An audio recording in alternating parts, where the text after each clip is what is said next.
Hey everyone, sorry for the massive delay in getting this out. I meant to get this out last winter, but got super sick, and by the time I recovered, my semester started again, and I straight up just didn't have the time to dedicate to making new YouTube videos. But now that I am in a more stable living and life situation, kinda, I am back to finish what I started over a year ago. This is important for me to get out as it is the final episode in my Red Alert 3 series I started this channel with. Honestly, it's been really fun revisiting this game, and really the point of this channel was for me to revisit games I loved growing up and try out games I may have missed. So, thanks for sticking around. I can't promise a more consistent upload schedule at this time, but hopefully in the near future. But enough about me, let's get to what y'all are really here for, Command and Conquer. Citizens of the world, the Empire of the Rising Sun has risen.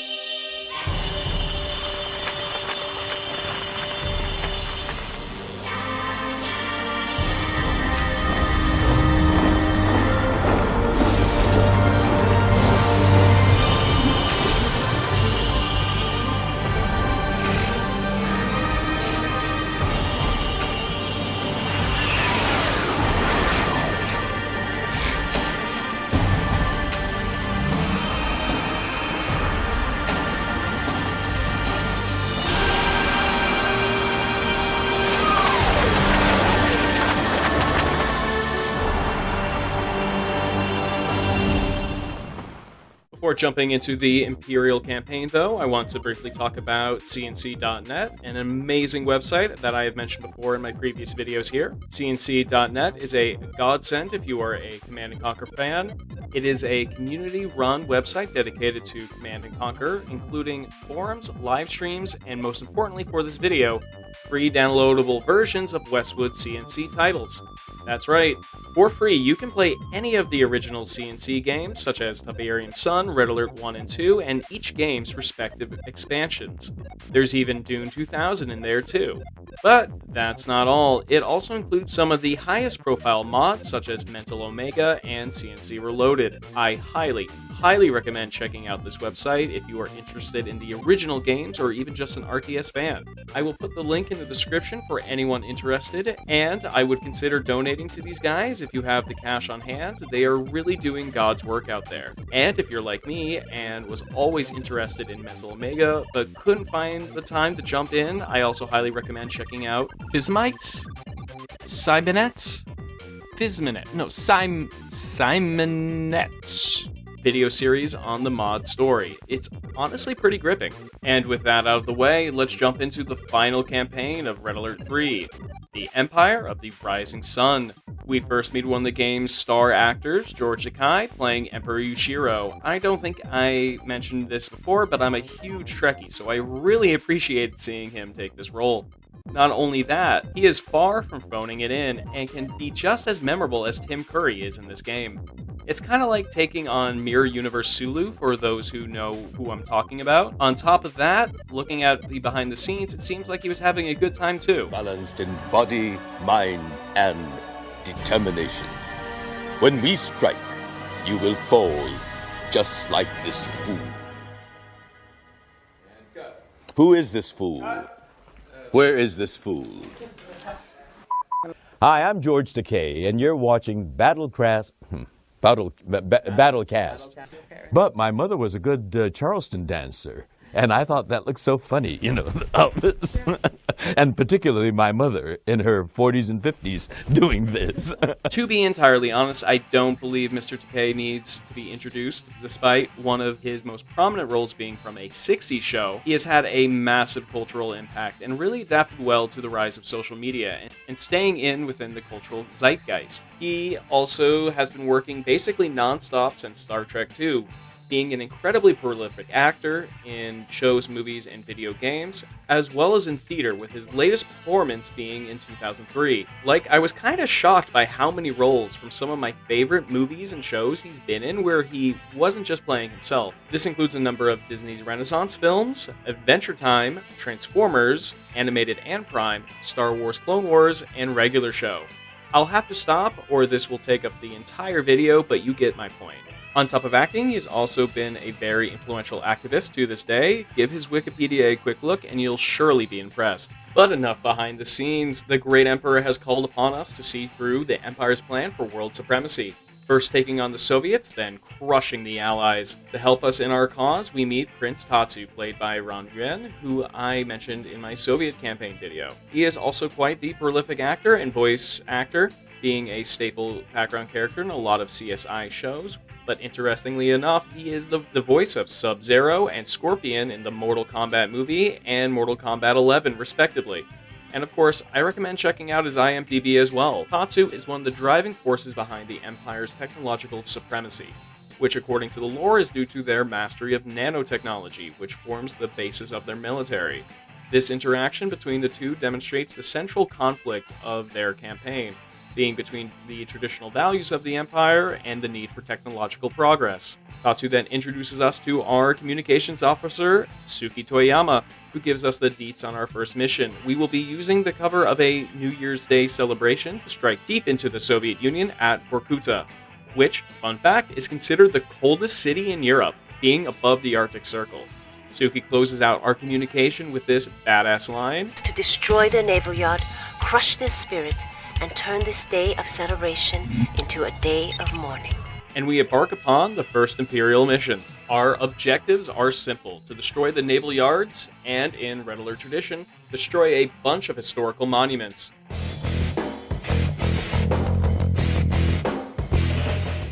We open up with our vanguard being decimated by Soviet Tesla coils, so we are going to have to utilize some sneaky tactics to take them down. We are given our first Imperial unit, the Sudden Transport, a stealth APC. It can hold 5 troops and is amphibious like the other APC units, but is entirely unarmed, relying instead on the ability to disguise itself as enemy units just like the Allied spies or the spy from Team Fortress 2. Sneak your units behind the defenses and destroy the power plants to take the Soviet turrets offline. To do so, we have Imperial Warriors, which are your basic infantry, being the middle ground between the Allied Peacekeeper and Soviet conscripts. They also have this pretty useful ability to do a lightsaber bonsai charge. You'll have to use them to protect your Allied tank busters, to me the most annoying unit in the game to fight due to their range and power against armor, and their special ability to burrow underground, which drastically improves their defenses. But unlike in the other campaigns, they're on our side, and we make quick work of the plants using them. The map opens up and we move into the city to destroy Soviet-based structures and landmarks. I recommend garrisoning your infantry to gain an advantage. Just keep in mind the conscript's Molotov ability, which can make garrisoning less effective in this campaign than it is against the other factions. We also soon after gain access to Imperial Engineers, which we can use to capture the hospital, providing passive healing to all of our infantry. Once doing that, we gain access to our own tank busters and the quickly loading Kamikaze Commander ability, which makes the rest of the town fairly easy to take. Once clearing out the first section, we also gain a handful of Shinobi, the Empire's second stealth unit, aside from the Sudden Transport.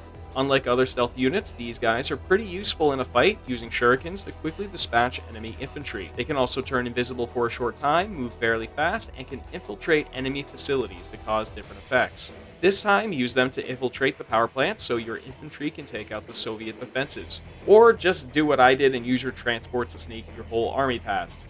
Either or, whichever works for you. Once the defenses are down, mini-subs arrive so you can sink the Soviet battleships while they're in port. And with that, the Empire's war against the West has truly begun. Back in the Imperial Palace, we are congratulated on our first strike by the Emperor, and as a follow-up, he is going to send us to none other than Stalingrad on a mission to destroy a statue which Yushiro believes will demoralize the Soviet people. Tatsu joins our Zoom call and is perplexed as to why his father is wasting military resources to destroy landmarks. Yushiro explains that his decision is guided by fate and destiny, setting up a recurring theme in the Imperial campaign: the Emperor's belief in fate and that the Empire is destined to triumph in this conflict. But more on that later.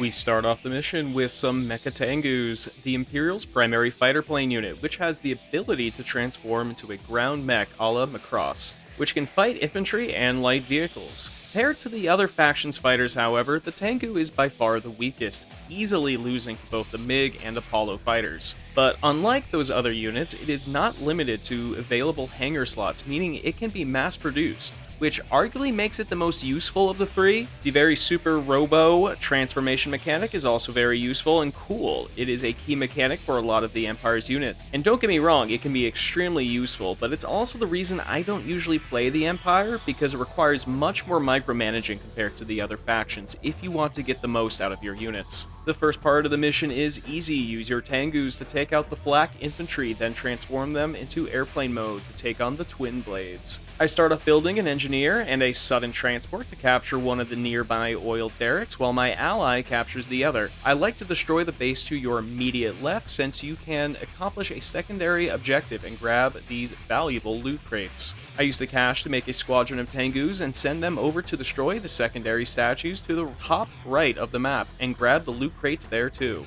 The Tengus make short work of the weaker Soviet units, so they are fittingly super useful for this level. I build a second mecha bay and use it to start mass producing the second new unit for this mission, the Tsunami Tank. Their special ability is also this weird function that makes it so the tank can't fire, but will dramatically improve its defenses and heal any damage received. This can actually be very useful if you micro it correctly, using the healing tank to draw fire for the ones that can still shoot. I make a tank blob and beeline for the main objective. The first push is able to reach the objective, taking out Soviet defenses along the way, but unfortunately it is destroyed before I can take out any of the remaining statues. Fortunately, with all this cash we are rolling in, all I have to do is make another tank blob and send it to finish the job. I find that most of the Imperial units are fairly squishy compared to their contemporaries, but are much quicker and much more versatile. The second tank force is successful in destroying a lot of the Soviets' production buildings, but it too is eventually destroyed. A third force fares no better.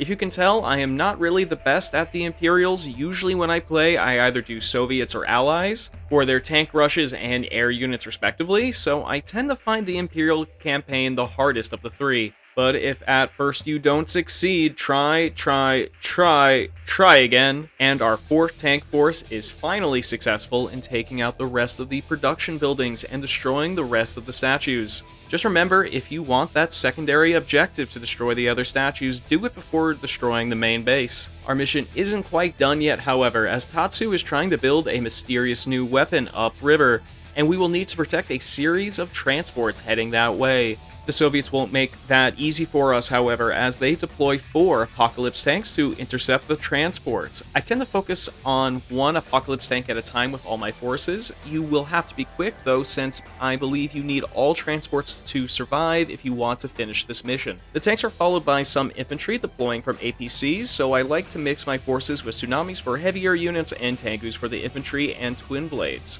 This part is much more hectic than the first part of the mission, but we make it through. Hopefully whatever Tatsu is cooking up is worth it. Following the mission, we see the Emperor doing some calligraphy before delivering what might be the cheesiest line in the game. The will of the Soviet people hangs by a slim thread.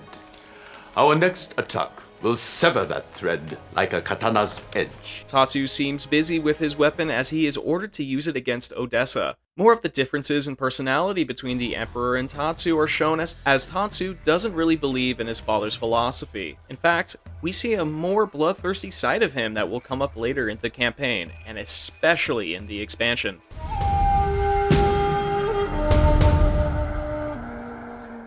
We move on to Mission 3, Behold, the Mighty Saint of Swords.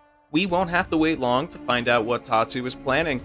As in this mission, we have to protect the same transports from the previous one as they make their way through the map. To defend the cores, we start off with some Chopper VXs. I actually like this unit a lot. In Chopper form, it functions similar to the Twin Blades, but its rockets are better against base structures and vehicles. Its special allows it to turn into a walker, kinda like the R-Wings in Star Fox 2, and the rockets are now moved upwards to function as an AA unit.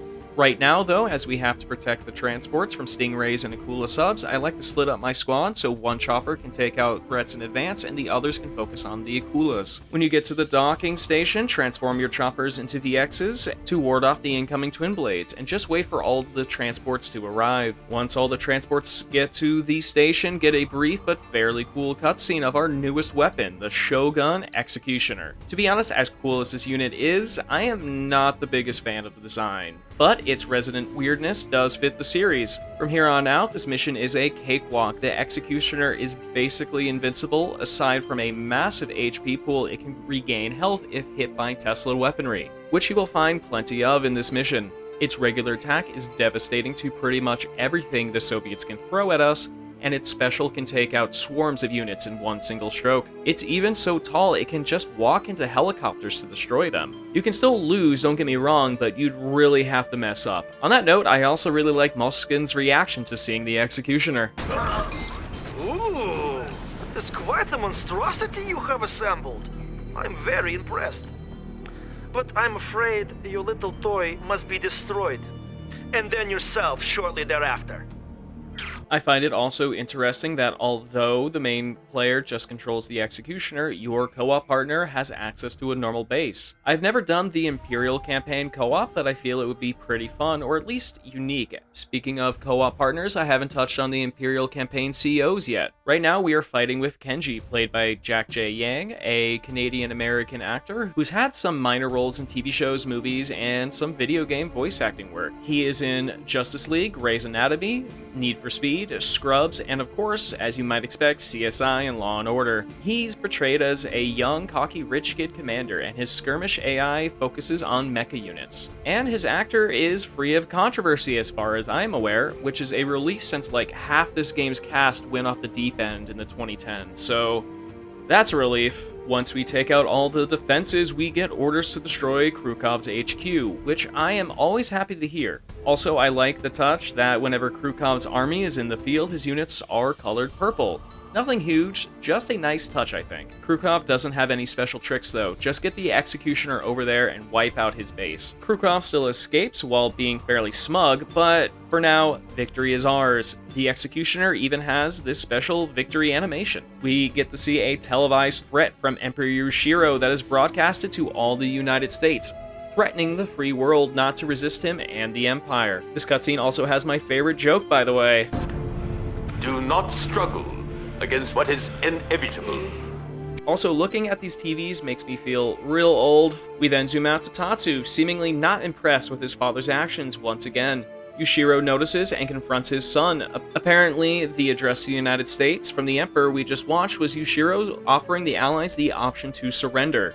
Tatsu disapproves, thinking the Empire should have struck without warning, something Yushiro rejects as he is confident the Allies will quickly fold. That is not the case, however, as in a humorous change of fates, it is the Allies launching a sneak attack on the Japanese fleet moored in Pearl Harbor. Shocked by the Allied audacity and fearing for the safety of Japanese landmarks on the island, Yushiro angrily orders us to hold Pearl Harbor against the Allied assault in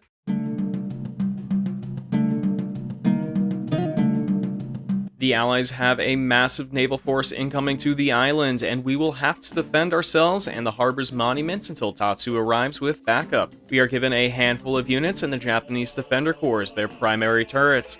Like all factions in Red Alert, the Imperials have a method of base construction different to the other factions, with new buildings coming out of the MCV as nanocores, which will have to be moved to set up. They are fairly vulnerable when moving though, so before you deploy, you will need to protect them. However, the upside is that the Imperial faction can capture resource points much earlier without the need of base expanding units such as the Allied Prospector or the Soviet Sputnik. The turrets themselves have decent HP and can target ground and air units, however, you will need to manually change between machine gun mode and AA missiles depending on the situation. I build an additional turret and form a defensive perimeter at the mouth of the harbor while building up tsunami tanks in the rear. We are also given assistance from the Imperial Naval CO Naomi, played by Singaporean actor Lydia Look, who's been acting since the mid-90s. She's been in movies like Rush Hour, a voice actor for shows like The Proud Family, and a voice actor in a few games like Operation Raccoon City. To be honest, and the hottest take you're going to hear on this channel. I like that game,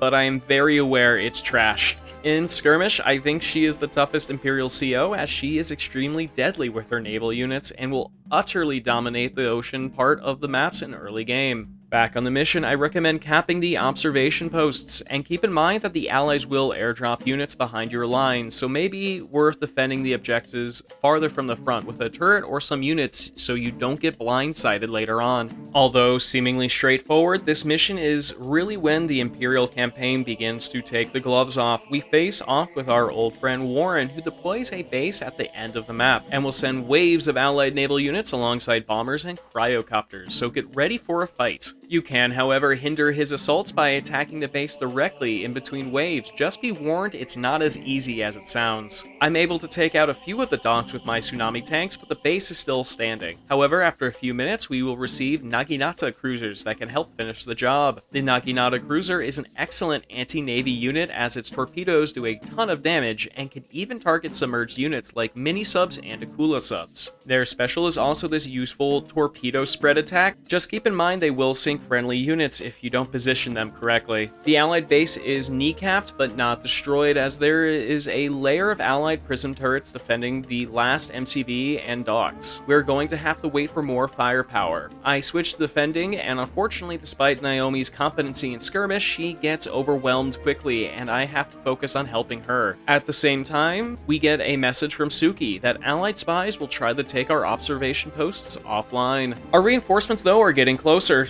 but don't relax yet. The allies will start sending out engineers, fully loaded APCs, and aircraft carriers in their final waves, making arguably this the toughest part of the mission. If we are able to hold on, though, our battleship squadron finally arrives, and we receive orders from Tatsu to lay waste to what remains of the allied assault force. The Shogun battleships are extremely powerful, essentially the Imperial version of the Apocalypse tanks and Century bombers. Their guns have massive range and are devastating to anything they hit. Their only weakness is that they have a minimum firing range, so they still need some support. But their special also allows them to ram into any units that are foolish enough to get close. Their range, though, is exactly what we need, and with the Allied Prism Towers destroyed, Pearl Harbor is safe, and we are victorious. We are congratulated by Tatsu, who is ecstatic about our victory and tells us to continue the assault into the American heartlands. However, Yushiro calls, and he is not happy. Turns out, while we were battling the main Allied fleet in Honolulu, the Allies were able to sneak a second fleet past us, and are currently making a beeline for the Japanese home islands, with the only thing standing in the way, a single floating fortress, the Black Tortoise. A quick aside, I keep referencing the original Star Trek Mirror Universe episode not just because I'm a huge Star Trek fan, which I am, but really as a compliment to Takai's acting ability. He's extremely affable, especially in the early cutscenes, but when he gets mad, you can really feel it. When he is yelling at Tatsu, it's kind of like when you go to your friend's house as a kid and their parents start scolding them. Father, what is it? You have failed us. But back to the game. If we are to save the Empire, we must intercept the Allied fleet in...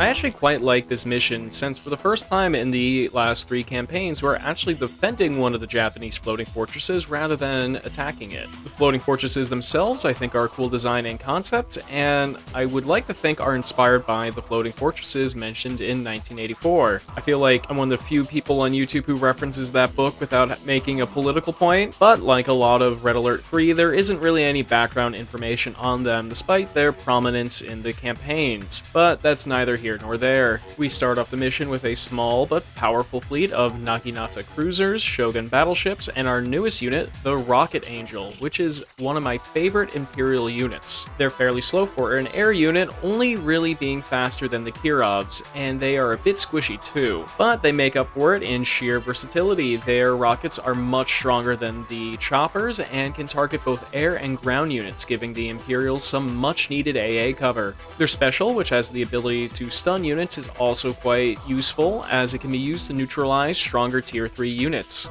We can use our new angels and their stun ability to hold the allied MCVs still while the rest of our fleet mulches them. The rest of the mission can be more difficult though, as we have to simultaneously defend and reactivate the fortress. The allies already have infantry and aircraft assaulting the power cores, which we will need to defend. To help us, we get another unit, the Sea Wing, a transformable flying submarine. In flight mode, it hovers over the target and pelts it with machine gun fire, good for light vehicles and anti-infantry work. In submarine mode, not only can it avoid attacks, but its AA missiles make it the primary Imperial naval AA unit. Use the Angels to take out the aircraft and vehicles, and have the Sea Wings take out the infantry squads attacking the power cores. You will also receive 2 engineers, which we will need to use to reactivate the fortress's main reactors. Doing so will allow the Wave Force turrets to be reactivated, which will hold off more allied assaults. Just keep in mind that the allies will target the engineers, so keep them protected. We'll have a short respite between reactivating the tortoise and the rest of the allied fleet arriving. I use this time to start building up our base and mass producing Shogun battleships. Although the allied fleet will momentarily arrive and set up shop, our own fleet from the beginning of the mission will arrive too. Once it does, I like to immediately send it after the closest base before the allies have a chance to muster their forces. Each allied base will net us 2 resource points on top of the ones available on the tortoise. Shoguns are very useful here for base demolition. Just keep in mind the allies will deploy a lot of carriers too, which can go toe-to-toe with the Shoguns, especially when they use their special ability, the EMP missile. But all things considered, this part of the mission is honestly easier than the last few. My first fleet is able to take out 2 of the 3 bases by the time they finish. I have already built up my economy enough to have enough units to take out the remaining one. Now, with the second allied armada on the bottom of the sea, the home islands are safe and we can continue our assault to the American west coast. Yushiro greets us with some wise words, I think. They master the physical. With enough knowledge, any man may become wise. It is a true warrior who can master both. And some 6 sword lessons, which he may have picked up from one of the Twilight Zone episodes. Maybe I should reference this more instead of Star Trek.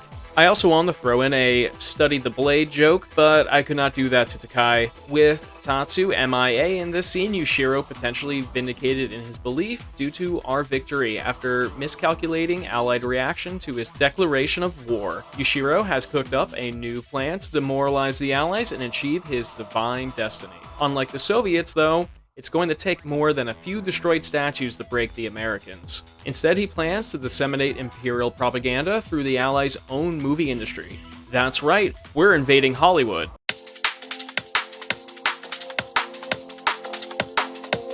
Our fleet, along with the Black Tortoise, arrive in LA only for the Allies to destroy our ships with their satellite weaponry. Fortunately, we can clear the way with the Black Tortoise's Wave Force cannons, which are long range and extremely powerful. After doing so, our MCVs make landfall and we begin our invasion. I set the turrets to aggressive, which should keep our base safe from any cheeky allied assaults, but they will also target the coastal houses too, which can be useful as there are loot crates sometimes hidden inside. We are going to need those extra resources too, as the allies are going all out to stop us, as the allies reveal hidden defenses around their key buildings. Let me tell you, this mission can be tough. Resources can be fairly tight considering the amount of allied defenders we have to get through. I decide to be cheeky and do an engineer rush using a disguised transport to take out the first allied base by capturing and selling their MCV. I would recommend doing this, although it did take me a few restarts to do so that's up to you. Using the extra cash, I make a squad of tank busters and garrison them in the buildings next to the allied docks, which makes them easy to destroy alongside any units they may have produced. Garrison tank busters are your friends in this mission, as the allies also have access to their full arsenal and will send higher tier units like the Mirage tanks your way, so keep your base defended. After setting up shop where the allied forward base used to be, I build up some tanks and striker VXs and move south to the allied airfield and the base there. Taking the base will stop allied reinforcements from periodically arriving and net us 2 resource points and an oil derrick. Now wielding a decent sized force, I strike the first of 3 media centers. Capturing it with an engineer will produce this gem.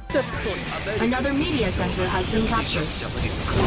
Aside from the airport, we have a few more secondary objectives to take care of, which of course involves destroying iconic landmarks. We get the option to destroy the Santa Monica Pier for some extra cash. Additionally, the Griffith Observatory has been converted into an artillery cannon that can be destroyed, although I read online that you can capture it as well. And although not a marked objective, you can even destroy the EALA building located near your base, which, according to its description, might cause a time paradox. So do so at your own discretion. I've never been to LA myself, but I'm surprised how many of these landmarks I knew from Vampire the Masquerade and BoJack Horseman. We even get the return of Burger Kong from Red Alert 2 as a garrisonable structure. I forget in this mission that Allied engineers are capable of recapturing any media centers you may have taken already, so I build up a tank blob and attack the main Allied base to stop enemy unit production. I also use a squadron of choppers to take out the observatory cannon, which I will advise against since I believe it's better to use Wave Force artillery as this map is swarming with Allied fighters. With the main Allied forces destroyed alongside any hope of reinforcements, we can leisurely capture the rest of the media centers with no fear of retaliation, and this mission is over.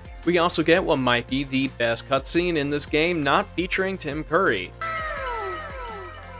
As I alluded to in the Allied video, my suspicions about President Ackerman refusing to work with the Soviets were on point. As it turns out, he is an Imperial android gathering data and sowing discord for the sake of the shogunate. Yushiro is impressed with his son's project, but that's when a bombshell gets dropped.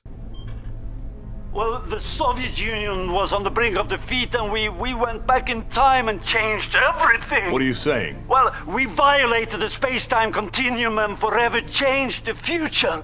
You see, the empire of the rising sun never would have existed if not for our meddling with time and space. Discover that the Soviets have not only created a time machine, but have already used it to alter the timeline. Yushiro, who is a deep believer in fate and the Empire's divine destiny, is deeply disturbed by this information. If fate can be changed on a whim, if the future is malleable, then there is no divine destiny. All this means nothing. Mr. President, what do you propose we do?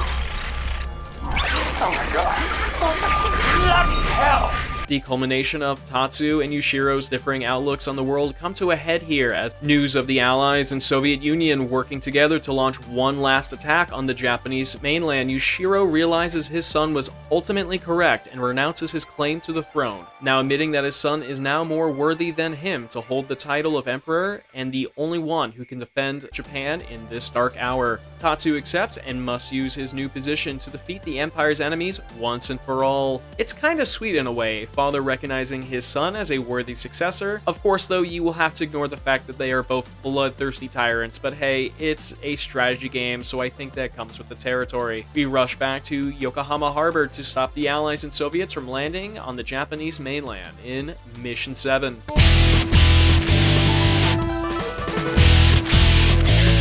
The Allies are laying siege to Yokohama Harbor and have established communication jammers on the far side of the harbor, preventing the Empire from requesting assistance from its other forces. It will have to be a smaller force that has to break the siege. Fortunately, now we have access to the Imperial Commando Unit, Yuriko Omega. I know the jokes kinda write themselves since she is essentially a psychic schoolgirl, a mishmash of Akira and high school anime, but she's actually one of the more interesting additions to the Red Alert lore. Let me explain.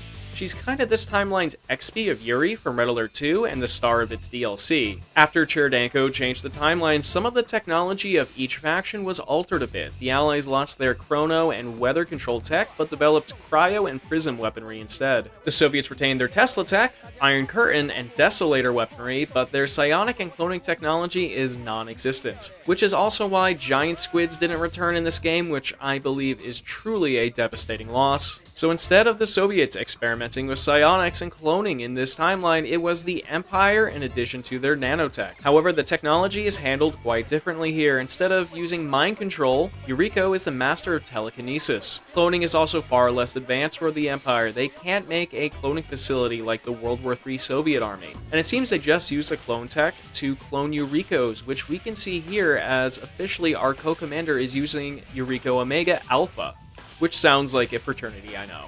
But the culmination of Imperial's psychic and cloning tech is the Psychic Decimator, the Empire's superweapon, which we will see later in this mission. If you've seen Akira, you know what it does, but if you look closely, you will see that it is powered by Yuriko Omega clones, which is a cool little detail. We learn more about Yuriko in her own DLC campaign, so for now, enough lore. In this game, she's honestly one of the most useful commandos. She's far more capable in combat since her telekinesis stuns enemies while damaging them, and like all commandos, she's devastating if she can sneak into a base. Her special can also destroy all enemy infantry within a certain radius too.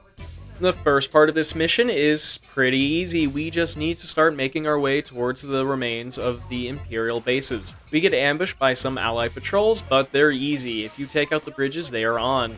Not long into this mission too, we get access to the Japanese heavy ground vehicle, the King Oni. These guys are tough, and the only really super tanky Imperial unit. It's got a ton of armor and HP, devastating laser eyes, and the ability to ram enemy units.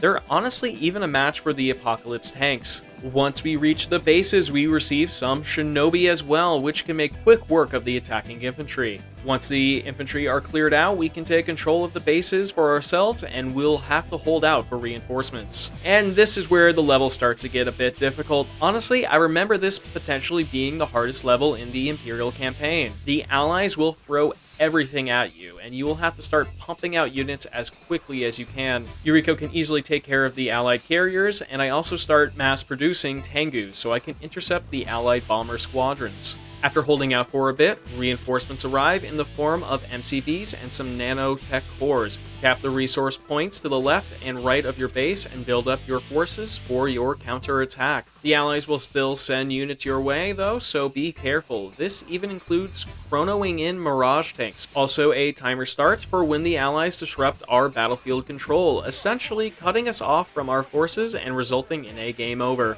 After a few minutes, though, the allies get some reinforcements of their own in the form of Krukov. Do you like my entrance? Wait until you see the exit. He'll send in some Soviet dreadnoughts from the top and bottom of the map, as well as set up shop next to the Allied base. I like to position Yuriko at the mouth of the base so she can quickly intercept the Soviet armada as it spawns in. We also gain access to the Nanoswarm defense superweapon. I used to think it was underwhelming compared to the Iron Curtain and especially the Chronosphere, but it has a lot of uses. It deploys a stationary shield that protects all units inside, however any unit inside the shield is trapped within. This can be used to defend your base against superweapon attacks, but I also find it useful to hold certain enemy units in place. For this mission though, it has the ability of slowing down the timer on the Allies' communication jammers, so use it to buy yourself some more time. In addition to the waves of Allied ships, the Soviets also start sending Kirovs at us too. Yuriko can make short work of them as long as you don't let her get eaten by a bear. In lieu of Yuriko, the fighters work just as well. After building a suitable force of choppers, tengus, and shoguns, along with a replacement Yuriko, I start making my way towards the Allied bases. The Shogun's excellent range and firepower make short work of the two enemy bases, especially if you put them in the middle of the harbor here. We also get the secondary objective to destroy all Soviet base structures, which should be easy with our new armada. While I've been assaulting the base, I've built up a decent force of rocket angels and used them to destroy the Allied communication jammers. Despite Krukov's attempt to use a vacuum imploder and Lizette using some honestly hurtful language, we destroy the jammers at last and end the Allies' last chance of taking the home island. Victory is ours. We are greeted by Tatsu in the following cutscene, now the Empire's new Emperor, who commands us to finish what we started in the first mission and finally put an end to the Soviets. The stakes are high though, as if we waste too much time, there is a possibility that the Soviets will use the time machine again and potentially destroy the Empire before its inception. We cannot let that happen, so we go straight for the Kremlin in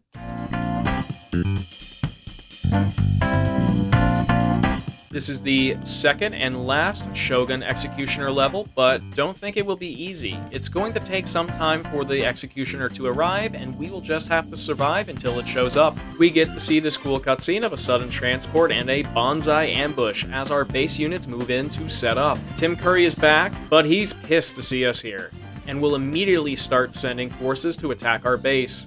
Most of his forces early on are just light infantry and some light vehicles, so turrets and infantry should be able to hold the line for now. Just remember that the conscripts are effective against garrisoned infantry, so it isn't as reliable a strat as it is against the allies. Despite the rude welcome, this mission's difficulty nosedives once the Executioner arrives. It's more likely to get destroyed in this mission than in the previous due to the heavy Soviet defenses, but it's still very OP.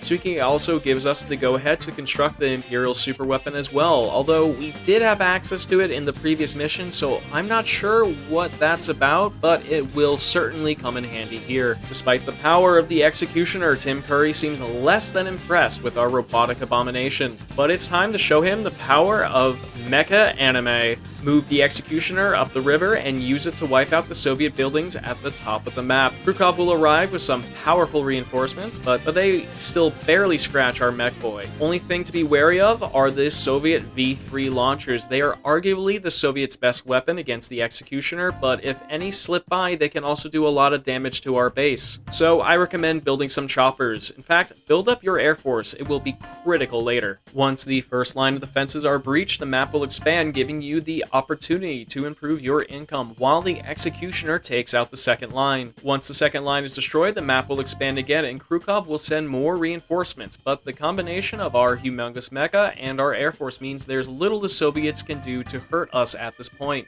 I may have spoken too soon, however, as some Kirovs are able to strike my base, but nothing we can't recover from. The Executioner takes out the remains of the naval reinforcements and I send it towards the Kremlin. Once the Kremlin is destroyed, we get to the toughest part of this mission if you are not prepared for it. The music will suddenly change as the Premier attempts to move the time machine out of harm's way with a twin blade. What is the carrying capacity of those things, by the way? The machine looks huge in the cutscene. Not important right now. We'll have to shoot down that helicopter before it escapes, otherwise it's game over. Fortunately, the twin blade doesn't beeline directly out of the city, instead meandering around for a bit. Who knows, maybe the pilot was a bit drunk.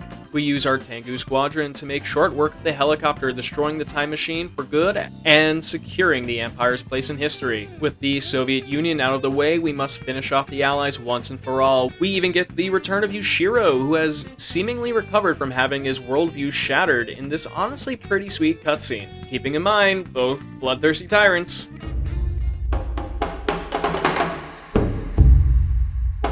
Defeat the Allies, we must destroy the remaining forces in Amsterdam, mustered around the Future Tech building. The company behind the Allies' advanced military tech sent the removal of Einstein from this timeline. Like Yuriko, Future Tech is more fleshed out in the DLC, but if you have played it, you know destroying these guys isn't the worst thing the Empire has done. Starting off this mission, we won't have access to our air units because of the Allied air supremacy. In order to use our air units, we will have to take out the Allied airfields. Once arriving in Amsterdam, we destroy an Allied forward base with a mixture of some powerful units and a psionic decimator strike. Once it's cleared out, our MCVs and nanocores arrive to finish the fight. Despite not having access to air units ourselves, the Allies have no problem sending waves of bombers at our base, so I deploy a screen of AA turrets to keep the base safe while my ground forces make their way towards the airfields. The Allies are dug in deep though, so expect a tough fight on your way there. We are also assisted in this mission by the last Imperial CO, Shinzo Nagama, played by Bruce Locke, who you may remember from the previous campaigns. Bruce Locke, I think, is the second MVP of the Imperial cast, next to Takai himself. He's been in a ton of games, shows, and movies such as Lollipop Chainsaw, Squid Game, and my favorite role of his, the Atomo android from RoboCop 3. That movie is trash, but I love it. And of course, NCIS, like, come on, that's a prerequisite. In-game though, he's really annoying about slowing down ore harvesting with the Imperial scouting unit, something I haven't really talked a lot about. I barely use them, and using sudden transports to destroy ore collectors and ambushes, but he's not the toughest AI opponent. One of the best things about his actor, Bruce Locke, though, is that he is controversy-free. At least to my knowledge. Who knows, maybe the Imperials are the good guys after all, considering none of the cast had a major meltdown in the late 2010s. The Allies are pulling out all the stops, however. They have 2 proton colliders, which they will use to wipe out your forces if you don't use the nanoswarm in time. They use the proton colliders to decimate my artillery units, which you will need to breach the layered Allied defenses. The Imperial artillery unit is the Wave Force cannon, which I consider to be the deadliest of the artillery units. It shoots shoots a single wave force beam similar to the floating fortress's turrets. That is long range, high damage, and deadliest of all is its pinpoint accuracy. Equally deadly to enemy units as stationary structures, it has a slow charge time, but its special allows it to fire earlier, but at reduced damage, depending on how much energy it was able to charge, indicated by these lights on top of the model itself. It's basically a railgun. The Imperial versus Ally slugging match is suddenly interrupted, though, by strange readings that turn out to be a Soviet army invading from the opposite side of the map, led by none other than Dr. Zelensky. Realizing his invention has led to both the destruction of the Soviet Union and potentially the Allies, he's finally snapped and has taken over the Future Tech building before we could even get close, and has shielded it with an iron curtain. He plans to use the technology within the Future Tech facility to create a new time machine and stop the Empire by changing the past again. A redemption arc of sorts. I'm happy to see this character has taken a level of badass, but I'm guessing he would go back in time and stop himself or Cherdenko, restoring the original timeline. Well, maybe not original timeline, but you get what I mean. He's trying to endgame us. This adds a timer to this mission, as we now have 2 Allied armies and 1 Soviet army standing in our way. Shouldn't be too hard. I'm finally able to get a good def blob set up though and take out the Allied airbase finally, relying on my artillery to take out the surrounding defenses. Unfortunately, the Allies pummel my base with a proton collider again. That just so happens to fire once my nanoswarm dissipates. At least my main army is still intact and I am able to capture 2 more resource points. Once I'm back up and running though, I'm able to give the Allies a taste of their own medicine and take out a base with the decimator. After an intense back and forth exchange of a Geneva Convention's worth of WMDs, I'm finally able to gut the Allies and destroy their proton colliders. Also, if you take out the Allied power plants here, it will shut down the Allied prism defenses, making this much easier to do. By the time the Allies are finished, both me and my CO have enough strength to brute force our way into the Soviet base and take it out. We begin to assault the Future Tech building when Zelensky threatens us with his new Time Chronosphere prototype, and that's a threat he can back up. It's not clear exactly what he did in the past, but he ends up destroying almost all of our forces, as well as his own, leaving us with only a handful of units to stop him. Fortunately, these units are the Emperor's own personal honor guard, being fully promoted elite tier units that can make short work of the remaining Soviet defenders. With one final push, we destroy the Future Tech facility and Zelensky along with it. And we've done it! We have achieved the Empire's divine destiny and ensured no more time travel shenanigans are going to happen.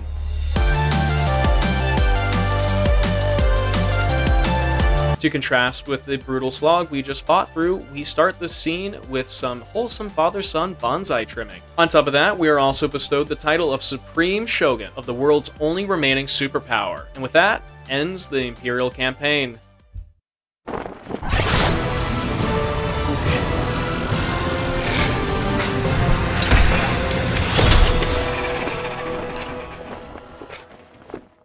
Well, yeah, sorry this took forever to finish. I planned to finish this in under a year, as I mentioned before, but it's been a very busy year for me. But I'm happy to get back to this. I really enjoy playing Red Alert 3. I know it's not everyone's favorite Command & Conquer game, let alone Red Alert game, but it holds a lot of nostalgic value to me. I really enjoyed playing this when I was a teen, and I enjoy playing it now. But anyways, thank you all so much for sticking around. I really genuinely appreciate it. I do have some other game videos planned for this year, and hopefully I can have a uploading schedule that isn't insanely slow. But no promises there. Regardless, thanks for tuning in. I was happy I was able to share this important game to me, and I hope you enjoyed the journey, and wish you all the best. Commander, I'm on the north shore of Oahu. Very beautiful, very private. How would you like to join me? Come on, Commander. Everyone needs to relax now and then, even a shogun.